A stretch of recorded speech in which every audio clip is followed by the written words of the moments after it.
The morning sun filtered through the tall windows of Buckingham Palace as Camilla walked slowly down the corridor toward the private apartments. She had been queen consort for over a year now, but there were still rooms she had never explored. The palace was enormous, with its 775 rooms spread across multiple floors. Some areas felt familiar and welcoming, while others remained mysterious and untouched. On this particular Tuesday morning, Camilla had decided to organize some of the storage spaces in the royal residences. It was a task she had been putting off for months, but something inside her felt it was finally time. The staff had offered to handle everything, but Camilla wanted to do this herself. These were personal spaces filled with memories and items that belonged to the royal family. She felt it was her responsibility to understand what was there. She reached a door at the end of a quiet hallway. The brass handle was slightly tarnished, suggesting it had not been used frequently. Camilla turned the handle and pushed the door open. The hinges creaked softly, breaking the silence. Inside was a large dressing room, much bigger than she had expected.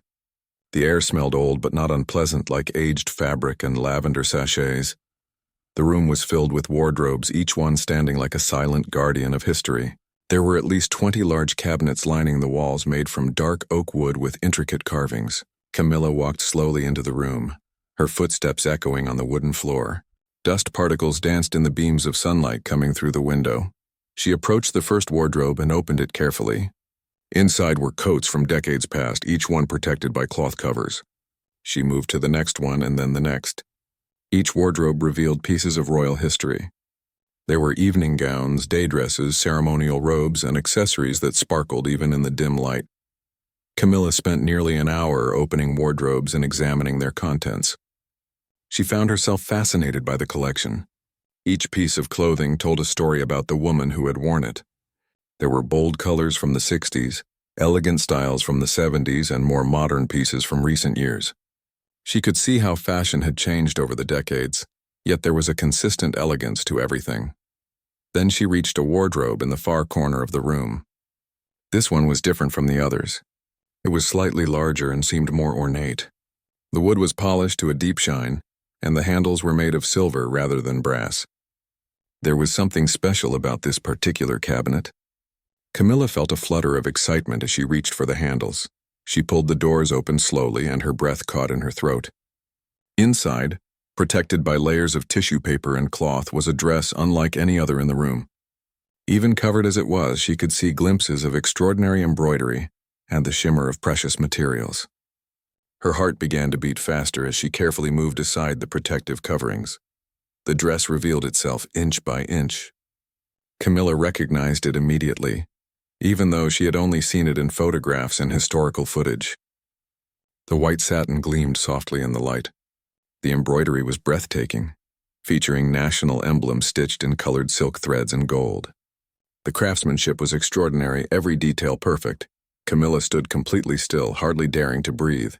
She was looking at Queen Elizabeth's coronation dress from 1953, the very dress that had been worn on that historic day when the young Elizabeth had been crowned at Westminster Abbey, the dress that millions of people around the world had watched her wear during the ceremony, the dress that had become an iconic symbol of her reign.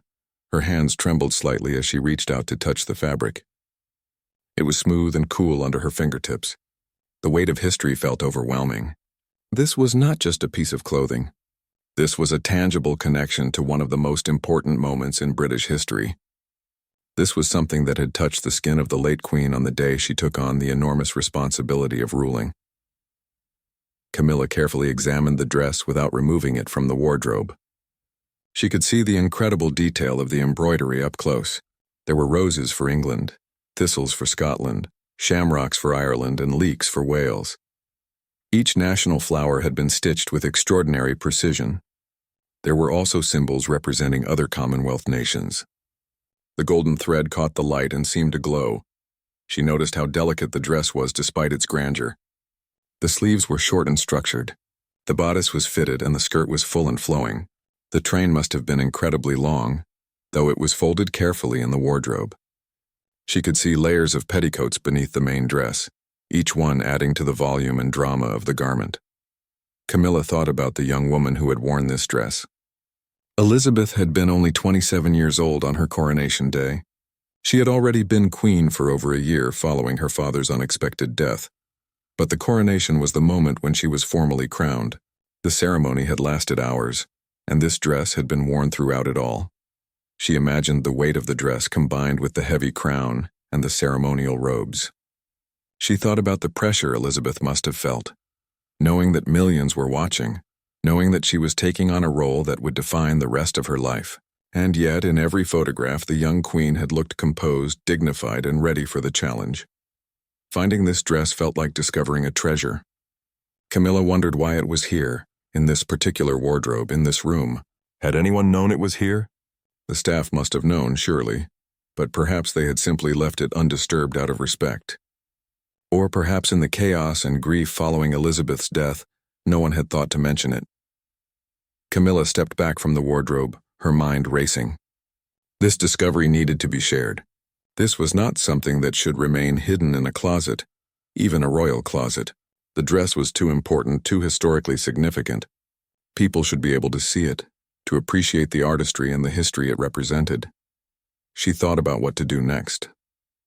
Should she tell Charles immediately? Should she contact the royal collection? Should she call the palace curator? There were protocols for these things, she knew.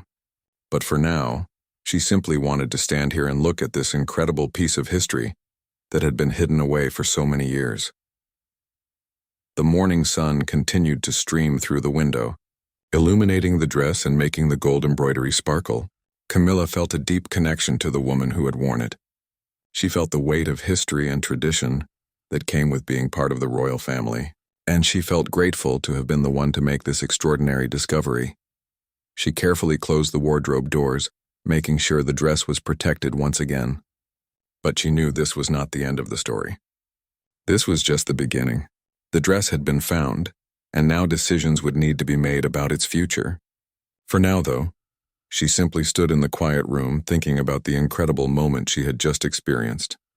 Camilla left the dressing room and walked quickly through the corridors of Buckingham Palace. Her mind was spinning with the discovery she had just made. She needed to tell Charles immediately. This was too important to keep to herself even for a few hours.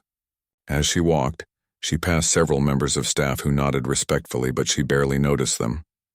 All she could think about was the dress hidden in that wardrobe. She found Charles in his study, working through a stack of official papers. He looked up when she entered, immediately noticing the expression on her face. After years of marriage, he could read her moods easily. Something significant had happened. Camilla sat down in the chair across from his desk and took a deep breath. Then she told him everything. She described going through the storage rooms, opening the wardrobes one by one, and then finding the special cabinet in the corner. She described the moment she opened it and realized what she was looking at. Charles listened without interrupting, his expression growing more thoughtful with each word. When she finished speaking, Charles was quiet for a moment. Then he stood up and walked to the window, looking out at the palace gardens. Camilla could see that he was deeply moved. The dress was not just a historical artifact. It was something his mother had worn on one of the most important days of her life. It represented a moment when she had taken on the enormous responsibility that she would carry for 70 years. Charles turned back to Camilla and suggested they return to the room together. He wanted to see the dress for himself. They walked back through the corridors, this time in silence. When they reached the dressing room, Camilla opened the door and led Charles to the corner wardrobe. She pulled open the doors, revealing the dress once again. Charles stood perfectly still, staring at the white satin and gold embroidery. He did not speak for several long minutes. Camilla waited quietly beside him, understanding that this was an emotional moment. Finally, Charles reached out and gently touched the fabric, just as Camilla had done earlier. His eyes were bright with unshed tears. He began to share memories with Camilla. He remembered watching the coronation ceremony as a young boy of 4 years old. He had been too young to fully understand what was happening, but he remembered the grandeur of it all. He remembered how beautiful his mother had looked, how dignified and strong she had seemed. He remembered the crown being placed on her head, and the way everyone in the abbey had stood and proclaimed their loyalty. Charles also remembered the preparations leading up to the coronation. The palace had been full of activity for weeks. There had been dress fittings and rehearsals. His mother had practiced wearing the crown because it was so heavy. She had practiced walking with the long train. Everything had to be perfect because the ceremony would be televised and millions of people around the world would be watching. The dress itself had been designed by Norman Hartnell, the royal dress designer. Charles remembered hearing about how much thought had gone into every detail. The national emblems were not just decorative. They represented the unity of the United Kingdom and the Commonwealth. Every stitch had meaning.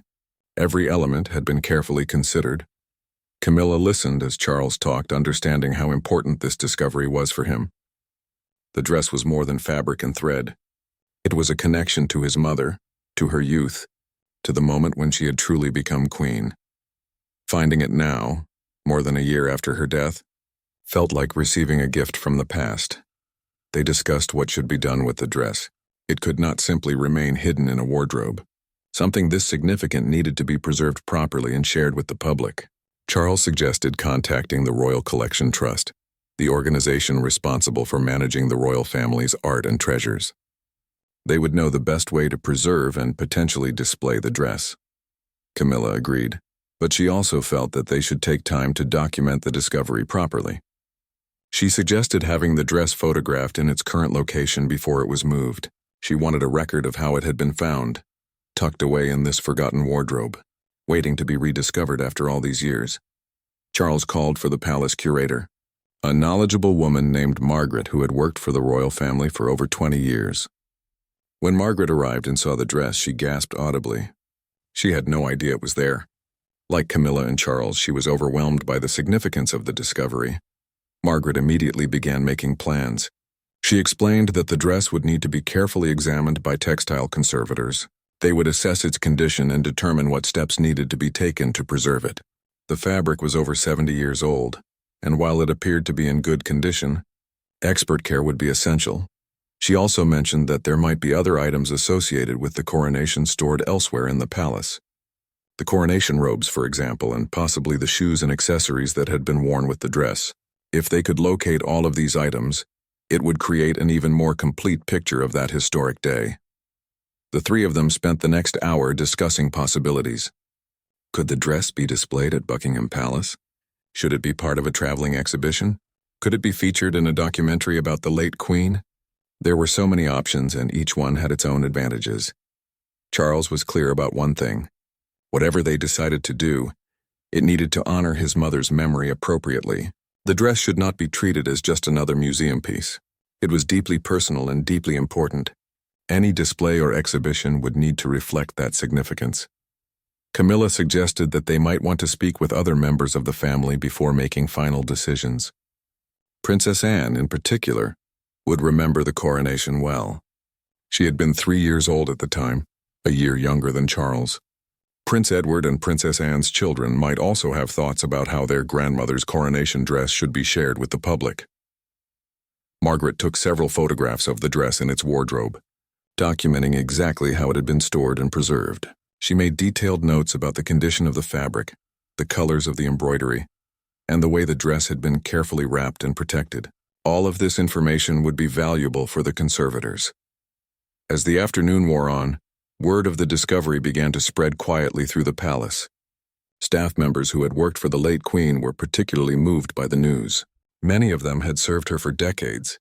They remembered her strength, her dedication, and her unwavering commitment to duty. Finding this dress felt like uncovering a piece of her legacy. Camilla returned to the dressing room several more times that day. Each time she opened the wardrobe and looked at the dress, still hardly believing that it was real. She thought about the hands that had created it, stitching each emblem with such care. She thought about the young queen who had worn it, carrying the weight of a nation's hopes and expectations. And she thought about how this discovery would allow future generations to see and appreciate this remarkable piece of history. By evening, a plan was beginning to take shape. The dress would be carefully removed from the wardrobe by expert textile handlers. It would be taken to a special conservation facility where it could be examined thoroughly. Once the conservators had assessed its condition and done any necessary preservation work, decisions could be made about how and where to display it. Charles and Camilla agreed that they wanted the story of the discovery to be shared with the public. People would be fascinated to know that the dress had been found after being stored away for so many years. It was a reminder that even in the most famous buildings in the world, there were still surprises waiting to be discovered. As Camilla prepared for bed that night, she thought about the strange way fate worked. If she had not decided to organize those storage rooms, if she had not opened that particular wardrobe, the dress might have remained hidden for many more years. Instead, it had been found at just the right moment, when people were still mourning the late queen and looking for ways to celebrate her remarkable life and reign. The following morning, a team of textile experts arrived at Buckingham Palace. They came from the Royal Collection Trust and from private conservation studios that specialized in historic garments. Each person had been carefully selected for their expertise and their ability to handle such a precious and significant item. Camilla and Charles met them in the entrance hall and personally escorted them to the dressing room. The experts entered the room with a sense of reverence. They had all seen photographs of the coronation dress, of course.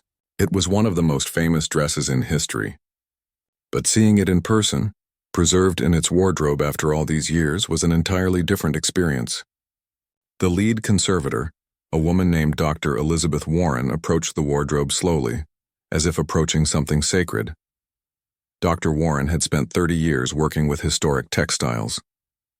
She had handled gowns worn by Queen Victoria, dresses from the Tudor period, and military uniforms from various wars. But this was different. The coronation dress represented a moment that many people alive today still remembered. It was not ancient history. It was living memory, and that made it even more powerful. She carefully examined the dress without touching it initially, using only her eyes to assess its condition. She looked at the embroidery, checking for any loose threads or fading. She studied the satin, looking for any signs of deterioration or discoloration. She examined the way the dress had been stored, noting that whoever had put it away had done so with great care and knowledge. After several minutes of careful observation, Dr. Warren turned to Camilla and Charles with a smile. The dress was in remarkable condition. The fabric was stable, the embroidery was secure, and the colors remained vibrant. Whoever had stored the dress had understood how to preserve it properly. The tissue paper and cloth coverings had protected it from light and dust.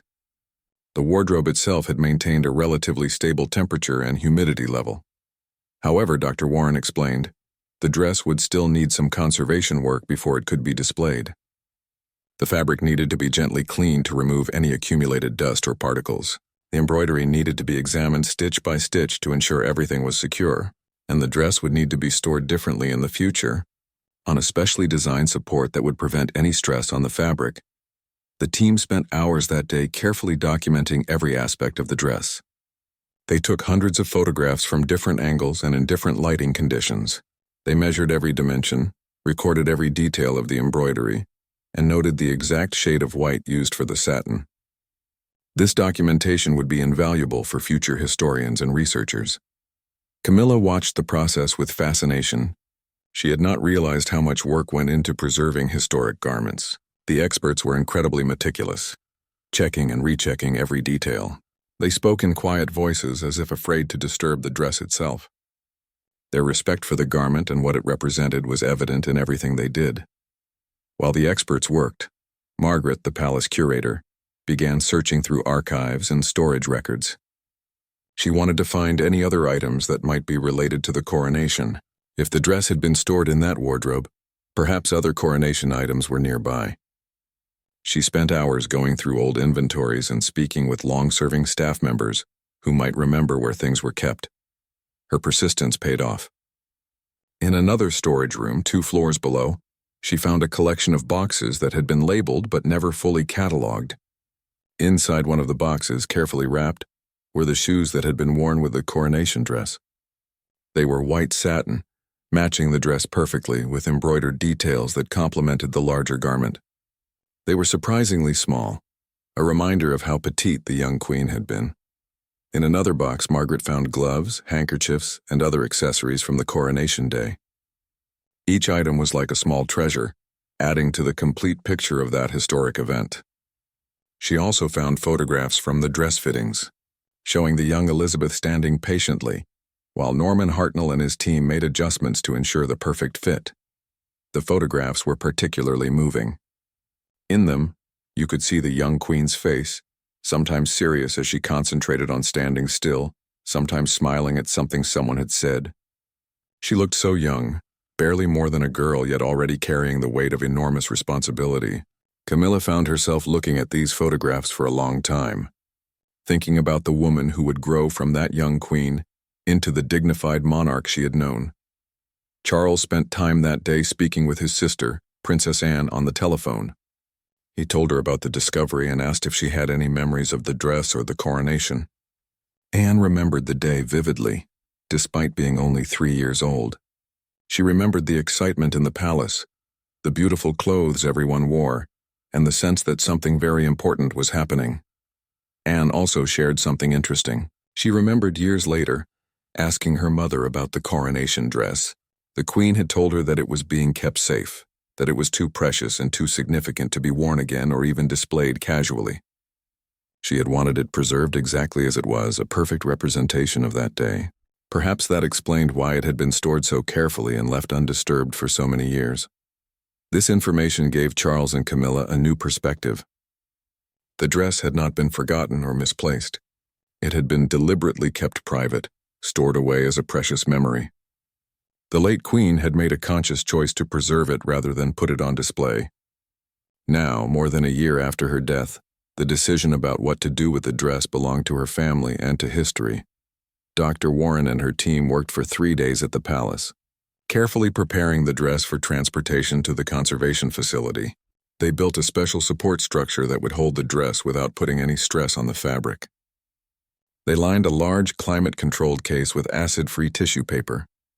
Every step was documented, every decision carefully considered. On the 3rd day, the dress was ready to be moved. Charles and Camilla insisted on being present for this moment. They watched as Dr. Warren and her colleagues lifted the dress from the wardrobe using special gloves and carefully placed it on the support structure. The dress looked just as beautiful outside the wardrobe as it had looked inside it, perhaps even more so now that it could be seen in full light. The embroidery was truly extraordinary. Up close, you could see the individual stitches, each one placed with incredible precision. The golden thread gleamed against the white satin. The colored silks used for the national emblems were still bright and vibrant after more than 7 decades. The craftsmanship was beyond anything seen in modern clothing. As the dress was carefully placed in its transport case, Camilla found herself feeling emotional. She had been the one to discover it, to open that wardrobe and reveal what was inside. Now it was being taken away to be examined and preserved. She knew it was necessary and right, but she felt a small sense of loss. The dress had been her secret, however briefly, and now it would become public knowledge. Charles seemed to understand her feelings. He took her hand and squeezed it gently as they watched the conservation team seal the transport case. He reminded her that this was just the beginning. The dress would be preserved, studied, and eventually shared with the world. People who had never even been born when the coronation took place would have the chance to see this incredible piece of history. That was something to celebrate. Not more in the transport case was carried carefully through the palace corridors and loaded into a specially equipped vehicle. Dr. Warren assured Charles and Camilla that the dress would be kept secure and would receive the best possible care. She promised to send regular updates on the conservation work and to involve them in any decisions that needed to be made about the dress's future. As the vehicle drove away from Buckingham Palace, Camilla and Charles returned to the dressing room. The wardrobe stood open and empty now, the space where the dress had been stored for so many years clearly visible. The room felt different without it, less magical somehow. But both of them knew that the dress had not truly left. Its spirit and the memories it represented would always be part of the palace and part of the royal family's history. 3 weeks passed before Camilla received the call she had been waiting for. Dr. Warren contacted her to say that the initial conservation assessment was complete and that she had some fascinating findings to share. Camilla immediately arranged for her and Charles to visit the conservation facility the following day. She could hardly contain her excitement during the drive there. The facility was located in a quiet area outside London, in a modern building designed specifically for preserving historic textiles and artifacts. When they arrived, Dr. Warren greeted them warmly and led them to a large, climate-controlled room where the dress was displayed on a specially designed form that supported it without putting stress on any part of the fabric. Seeing the dress again took Camilla's breath away. It looked even more magnificent than she remembered. The conservation team had gently cleaned it, removing decades of accumulated dust particles. The white satin now gleamed with its original luster. The gold embroidery seemed to glow under the carefully controlled lighting. Every detail was crisp and clear. Dr. Warren began explaining her findings. The dress was in excellent condition for its age, she confirmed. The satin showed minimal signs of aging, and the embroidery was remarkably secure. Only a few tiny areas needed minor stitching repairs, and these could be done using techniques and materials that matched the original construction. The dress had been made to last, and the quality of the craftsmanship had ensured its survival. But Dr. Warren had discovered something even more interesting during her examination. Hidden inside the bodice of the dress, she had found a small pocket that contained a handwritten note. The paper was yellowed with age but still readable. The note was in Queen Elizabeth's own handwriting, written on the morning of the coronation. Camilla felt her heart skip a beat. Charles leaned forward, his expression intent. Dr. Warren carefully retrieved the note, now encased in a protective sleeve, and showed it to them. The handwriting was neat and steady, despite what must have been an incredibly nervous and momentous morning. The note was brief but deeply personal.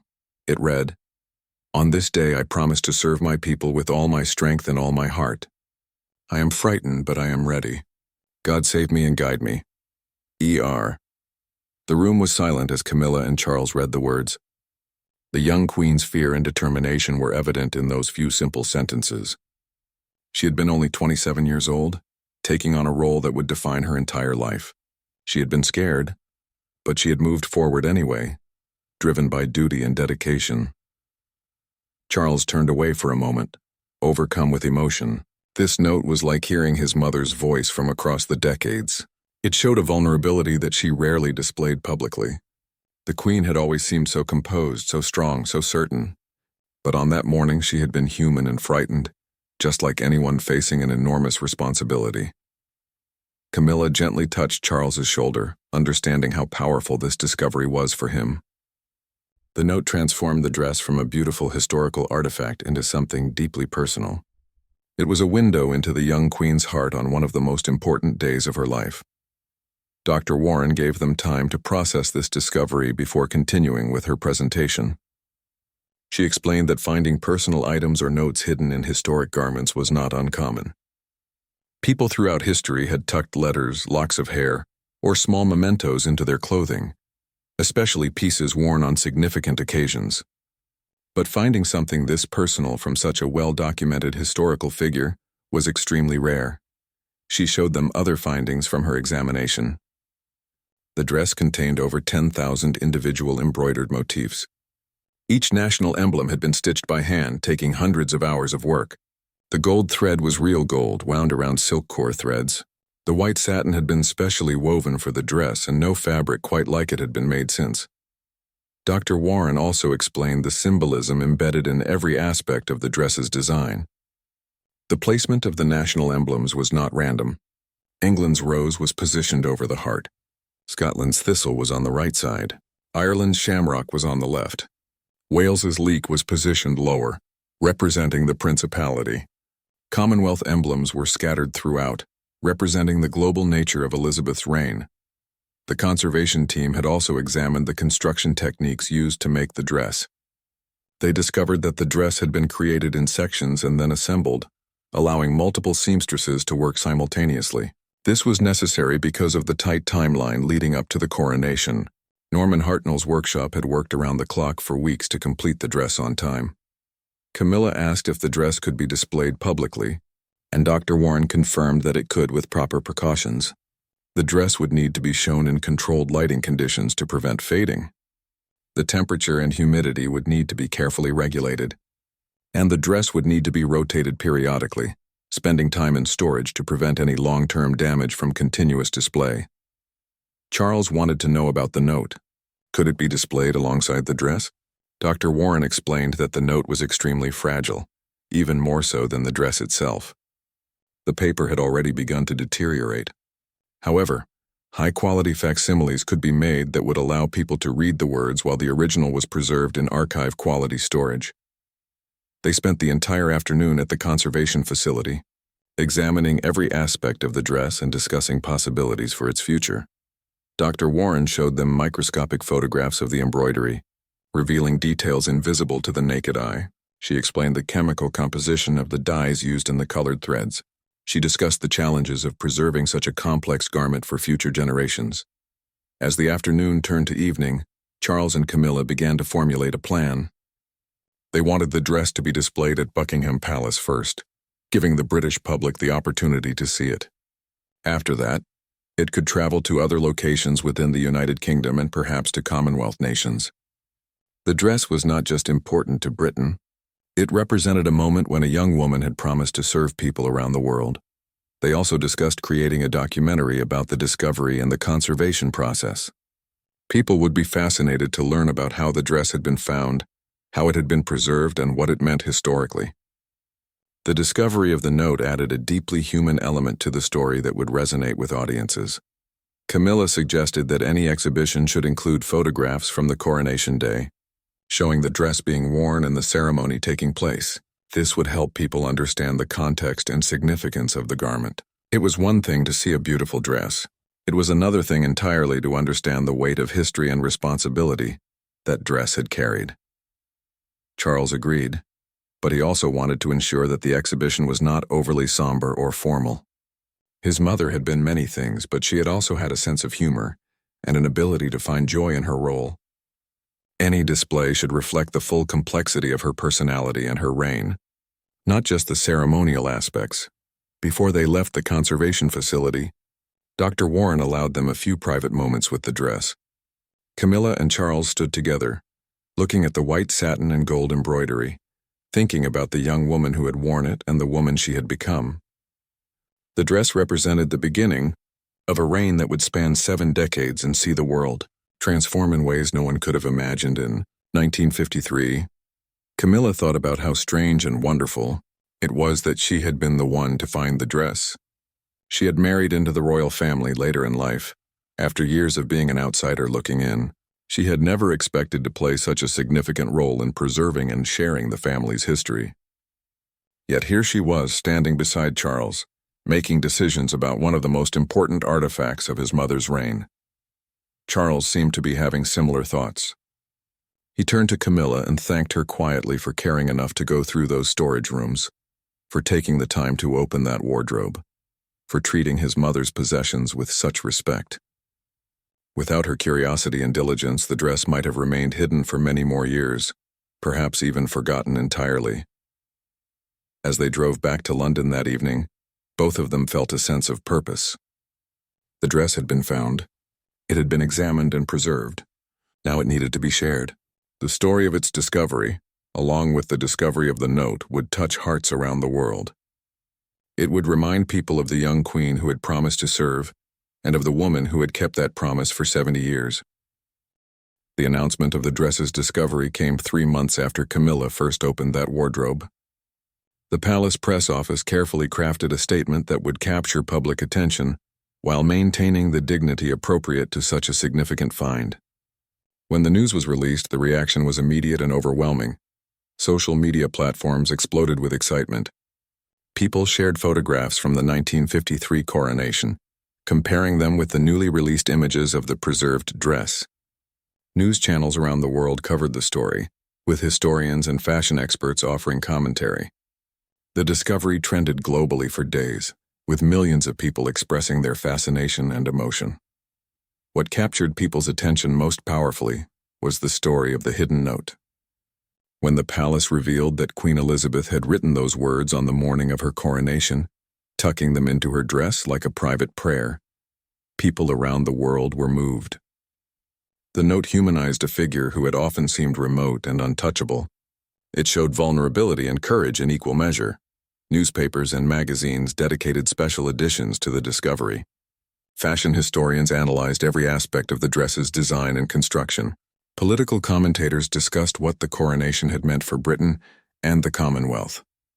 Younger generations who had no memory of the 1953 ceremony learned about it for the first time, seeing the dress as a tangible connection to history. The response was not just from the United Kingdom. Letters and emails poured in from Commonwealth nations around the world. People in Canada, Australia, New Zealand, and dozens of other countries expressed their desire to see the dress. Many older people shared their own memories of watching the coronation on television or listening to it on the radio. For them, the dress represented a shared moment of hope and celebration in the years following World War II. Camilla found herself at the center of unexpected attention. People wanted to know the story of how she had found the dress. Interviewers asked her to describe that moment when she opened the wardrobe. What had she thought? What had she felt? How had she known it was something special? She answered these questions graciously, though she felt somewhat overwhelmed by the interest. She tried to deflect attention from herself and focus it on the dress and what it represented. But people were genuinely fascinated by her role in the discovery. Some saw it as symbolic, a sign that she was truly embracing her position as queen consort. Others simply enjoyed the story of finding treasure in an unexpected place. It was the kind of narrative that captured imaginations. The palace moved forward with plans for the exhibition. A special gallery at Buckingham Palace was prepared to display the dress. The room was painted in a soft cream color that would not compete with the dress itself. The lighting was carefully designed to showcase the embroidery while protecting the fabric from damage. A climate control system maintained perfect temperature and humidity levels. The dress was displayed on a custom-made form that replicated the Queen's exact measurements from 1953. Around it, in carefully positioned cases, were the shoes, gloves, and accessories that had been worn with the dress. Photographs from the coronation day lined the walls, showing the young queen in the dress, the ceremony at Westminster Abbey, and the crowd celebrating outside. The note was displayed in a separate case, with both the original and a readable facsimile. Visitors could see the young queen's handwriting and read her words for themselves. Many people stood in front of this case for long minutes, some with tears in their eyes, touched by the intimacy and honesty of those few sentences. The exhibition also included sketches and design notes from Norman Hartnell's workshop, showing how the dress had been conceived and created. There were samples of the embroidery threads, examples of similar motifs from other royal garments, and information about the symbolism embedded in the design. The goal was not just to show the dress, but to help visitors understand its significance and the extraordinary work that had gone into making it. When the exhibition opened to the public, the demand was incredible. Tickets sold out within hours for the first 3 months. The palace extended the viewing hours and added more time slots, but still the demand exceeded availability. People were willing to wait for months for the chance to see the dress in person. Camilla and Charles attended the opening day, greeting some of the first visitors and hearing their reactions. An elderly woman who had watched the coronation as a young girl wept openly when she saw the dress. A young student studying fashion design stood mesmerized by the embroidery, taking notes about the techniques used. A Canadian veteran who had served in the war and then witnessed the coronation spoke about how the ceremony had represented hope for a better future. These personal reactions reinforced for Camilla why the discovery had been so important. The dress was not just a museum piece. It was a connection point between past and present, between personal memory and shared history. It meant different things to different people, but it touched something deep in almost everyone who saw it. The media coverage continued for months. Fashion magazines analyzed the dress's influence on design, tracing elements that had been copied or adapted over the decades. Historical documentaries explored the coronation and its place in British history. Arts programs discussed the craftsmanship and artistic vision that had gone into creating the dress. Several books were written about the discovery, each offering different perspectives. One focused on the conservation process and the technical aspects of preserving historic textiles. Another explored the symbolism of royal coronation garments throughout history. A third collected personal stories from people around the world about what the Queen and her coronation had meant to them. Charles commissioned a special documentary that told the complete story from Camilla's discovery through to the opening of the exhibition. The film included interviews with Dr. Warren and her conservation team, with palace staff who remembered the late Queen, and with historians who could provide context about the coronation and its significance. It also included footage of the dress itself, beautifully filmed to showcase every detail. The documentary was broadcast on the anniversary of the Queen's coronation, creating a full-circle moment. People who had watched the original ceremony in 1953 could now watch a program about the rediscovery of the dress she had worn.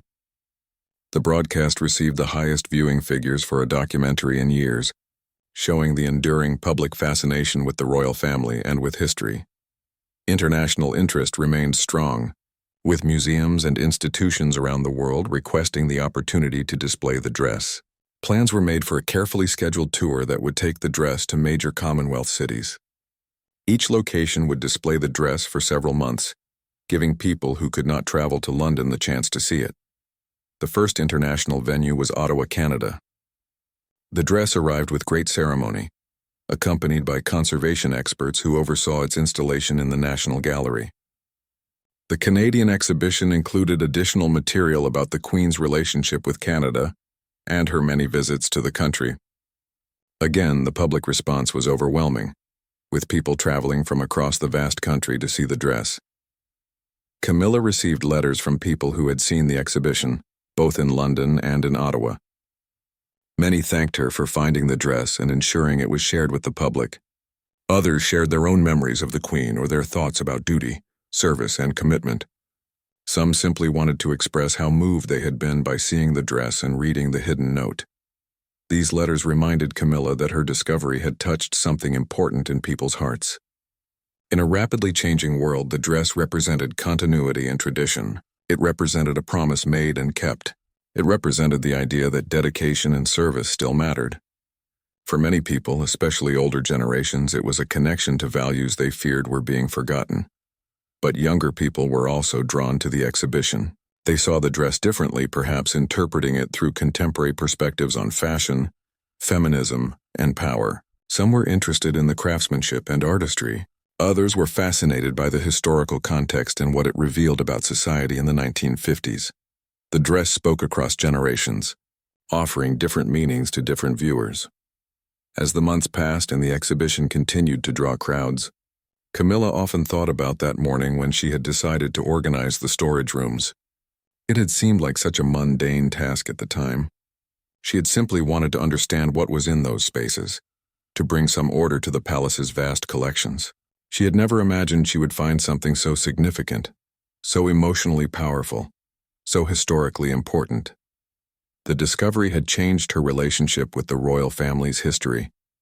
She felt more connected to the past, more aware of the weight of tradition she and Charles were now carrying forward. She thought often about the young Elizabeth, writing that note on the morning of her coronation, tucking it into her dress as she prepared to make vows that would shape her entire life. 2 years after Camilla first discovered the coronation dress in that forgotten wardrobe, she stood once again in front of it. The dress had completed its international tour and had returned to Buckingham Palace for a permanent display. The exhibition had been redesigned and expanded, incorporating new historical material and artifacts that had been discovered during the research prompted by the dress's rediscovery. The journey of the dress had been remarkable. It had traveled to 12 countries, been seen by over 3 million people, and generated countless conversations about history, monarchy, duty, and service. Educational programs had been developed around it. Scholars had written papers analyzing its design and cultural significance. Fashion students had studied its construction techniques. It had become one of the most famous garments in the world. But for Camilla, the most meaningful outcome of the discovery was more personal and harder to quantify. The dress had opened up conversations within the royal family about memory, legacy, and preservation. It had prompted a comprehensive survey of all the royal residences, leading to the discovery of other historically significant items that had been stored and somewhat forgotten over the years. Among these discoveries were letters written by King George II to his daughter, Elizabeth, in the months before his death, when he knew she would soon become queen. There were also personal journals kept by Queen Mary, Elizabeth's grandmother, documenting life at court during 2 world wars. There were sketches and paintings created by various royal family members over the decades, some showing real artistic talent. Each discovery added layers to the family's history and helped create a more complete picture of the people behind the public roles. Charles had been particularly moved by reading his grandfather's letters to his mother. They showed a tender, worried father trying to prepare his young daughter for the enormous responsibility she would inherit. They revealed the human emotions behind the formal photographs and official documents. The comprehensive survey also led to better preservation practices across all royal residences. Conservation experts were brought in to assess storage conditions and make recommendations. Climate control systems were upgraded. Inventories were updated and digitized. A new position was created specifically to manage the preservation of royal textiles and clothing, ensuring that future generations would have access to these important historical materials. Camilla had become something of an advocate for historical preservation. She gave speeches about the importance of protecting cultural heritage. She visited museums and conservation facilities. She met with archivists and historians, learning about their work and supporting their efforts. The discovery of the dress had ignited a passion in her that she had not known she possessed. She also developed a special relationship with Dr. Warren and her conservation team. They taught her about textile preservation, showing her how to recognize signs of deterioration and understand what different fabrics needed to remain stable. Camilla found this knowledge fascinating, and she applied it in her ongoing work organizing and preserving the royal collections. The hidden note from inside the dress had taken on a life of its own. The words had been printed on cards, posters, and in books. They had been quoted in speeches and sermons. They had been analyzed by psychologists studying courage and leadership. Schools used the note in lessons about history and about facing fears. The simple, honest words written by a frightened young woman had resonated across the world. Charles often said that his mother would have been embarrassed by all the attention. The Queen had been a private person who did not like to display her emotions publicly. She might not have wanted that intimate note to be shared so widely, but she was also a person who understood duty and the importance of history. Charles believed she would have accepted that the note served a purpose, helping people understand the human reality behind the crown. The coronation dress had also inspired a new generation of interest in the monarchy and in British history. Young people who had never paid much attention to royal traditions found themselves fascinated by the story of the dress and its discovery. Some became interested in pursuing careers in conservation or museum work. Others simply developed a deeper appreciation for the role of monarchy in British culture and Commonwealth connections. Universities incorporated the dress into their curriculum. Fashion schools studied its construction. History departments analyzed its symbolism. Art programs examined its aesthetics. The dress became a teaching tool, a way to explore multiple subjects through a single tangible object. This educational impact was something that brought Camilla particular satisfaction. The permanent exhibition at Buckingham Palace had become one of the most popular attractions in London. Visitors from around the world included it on their itineraries. The palace gift shop sold reproductions of the embroidery patterns, books about the dress, and documentaries about its discovery. The revenue generated helped fund ongoing conservation work and educational programs. But perhaps the most significant impact of the discovery was more subtle and harder to measure. The dress had reminded people of the power of promises kept and duties fulfilled. In a time when trust in institutions was declining and cynicism seemed widespread, the story of a young woman who had made a vow and kept it for 70 years offered a different narrative.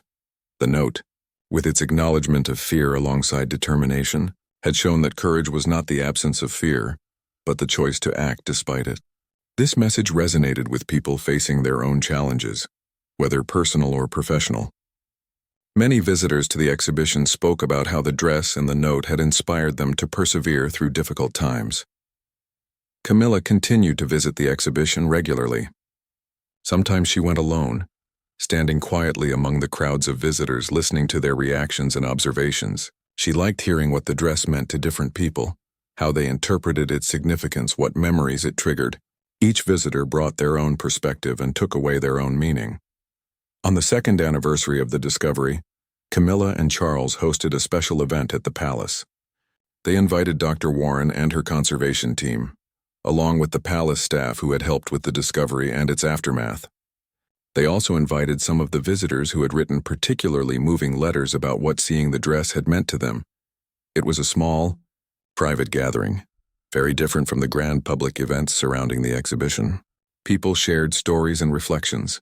Dr. Warren talked about the technical challenges of conserving the dress and the joy of working with such a significant artifact. Staff members spoke about their memories of the late Queen and what it meant to help preserve her legacy. Several visitors shared deeply personal stories about how the dress had affected them.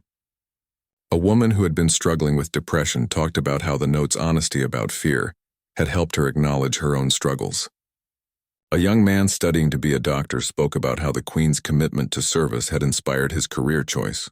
An elderly gentleman simply said that seeing the dress had brought back happy memories of his youth and reminded him that beauty and dedication still existed in the world. Charles gave a short speech thanking everyone for their role in bringing the dress from a forgotten wardrobe to public display. He spoke about his mother's legacy and about how the dress had become a symbol of that legacy. He acknowledged that discovering the dress had been emotionally challenging for him personally, as it brought back memories and feelings about his mother's death. But he was grateful that the discovery had happened, and that the dress could now be shared and appreciated. Camilla spoke briefly, reflecting on that morning 2 years earlier when she had opened the wardrobe. She admitted that she had been nervous about going through the storage rooms, worried about disturbing things that had been carefully put away, but she was glad she had trusted her instincts. The discovery had led to so much more than she could have imagined, not just the exhibition, but also the broader work of preservation and the personal connections that had been made. As the evening concluded and guests departed, Camilla and Charles walked through the quiet palace corridors back to the exhibition room. The dress stood on its form, illuminated by soft lighting, looking just as magnificent as it had that first morning when Camilla had opened the wardrobe doors. They stood together in silence for several minutes, thinking about the journey the dress had taken, from Norman Hartnell's workshop in 1953 to Westminster Abbey for the Coronation, to a palace wardrobe for decades of storage, and finally to public display where millions could see and appreciate it. The dress had witnessed one of the most important ceremonies in British history. It had carried a young queen's private fears and public promises, and now it would continue to inspire and educate future generations. Camilla thought about legacy and about how unexpected moments could lead to significant impacts. She had simply been trying to organize some storage rooms. She had opened a wardrobe door, and in doing so, she had unveiled not just a dress but a story that touched hearts around the world. It reminded her that history was not just found in books and official documents. It was also hidden in wardrobes tucked in pockets waiting to be discovered by